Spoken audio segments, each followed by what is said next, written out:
I believe that's an outdated gear. I think there's far better, there are other gear that would be far more productive in terms of the long-term use of any stock. Because we've seen stocks in Belize just overexploited, and in some cases we were looking at local extirpation, especially of our Nassau grouper, because of the fishing tradition that we've had. My understanding is, and I got this from Oceana, is that you have less than 200 fishers who are using gillnets. If there's supposed to be a policy, it's going to be a national policy.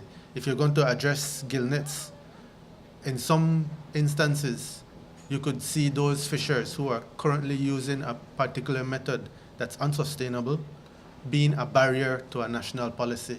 And again, that's my personal opinion.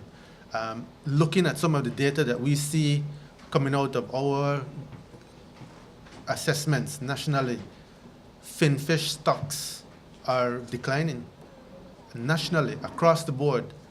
And so it calls on us to look at how we are managing our finfish species. And I separate that from conch and lobster because it's different methods, different gear that's being used. If you see those trends, then you have to take corrective measures. I don't think the policy is in place, and that's why the fisheries bill in particular is crucial, because it looks at managing individual stocks. We've been fishing down the trophic level because when we can't get snapper and groupers now, we were looking at parrotfish.